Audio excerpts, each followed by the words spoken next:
3, 2, 1. So good evening guys. खीर कोणाकोणाला आवडते मला नक्की सांगा. मला तर खूप आवडते. सो इथे मी बनवायला घेतली आज शेवयांची खीर, ज्यात की आपण अगोदर तुपामध्ये शेवया भाजून घेतो. त्यानंतरून आपण त्याच्यात काही ड्रायफ्रूट्स ॲड करणार आहोत, जसं की काजू, बदाम, मनुके, पिस्ता, बरंच काही आपण ॲड करू शकतो, जसं ज्याला आवडतं तसं. काहींना मनुके नाही आवडत तर काही जण नाही टाकत, ज्याच्या त्याच्यावरती असतं. सो इथे मी सर्व काही इंग्रेडियंट्स भाजून घेते तुपामध्ये. ऑइलमध्ये भाजण्यापेक्षा तुपामध्ये भाजा, खूप टेस्टी लागतं. त्यानंतर इथे मी दूध तापायला ठेवलं आहे. एकदम असे लालसर आपले खीरच्या शेवया झाल्यावरती आपण त्याच्यामध्ये टाकणार आहोत दूध. तापलेलं दूध कधी पण टाकायचं, खीर अजून खूप छान लागते.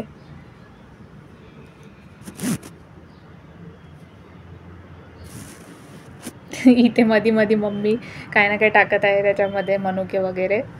त्यानंतर साखर टाकायची आहे आपल्याला.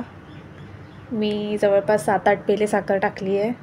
प्रत्येकाला जास्त गोड आवडतं असं नाही ना, सो थोडंसं कमीच गोड बनवायचं, जास्त गोड पण नाही बनवायचं. सो 7-8 पेले आपण साखर ॲड केली आहे. साखर वगैरे ॲड केल्यावरती इथे मम्मीने टाकली आहे वेलची.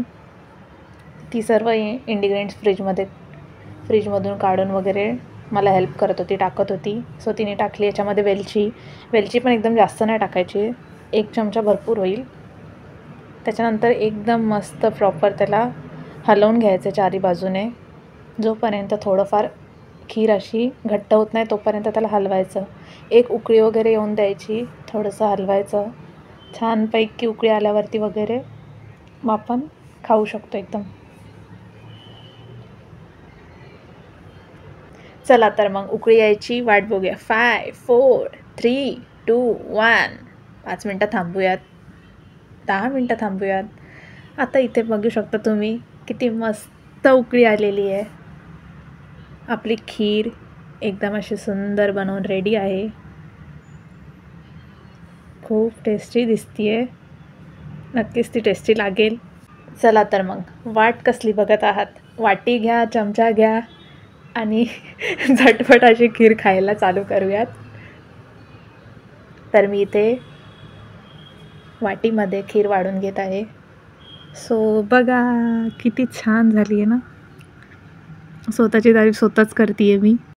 सो गाईज, खीरची रेसिपी कशी झाली आहे नक्की सांगा आणि आपण भेटूयात आता नेक्स्ट व्लॉगमध्ये. Bye bye. लव.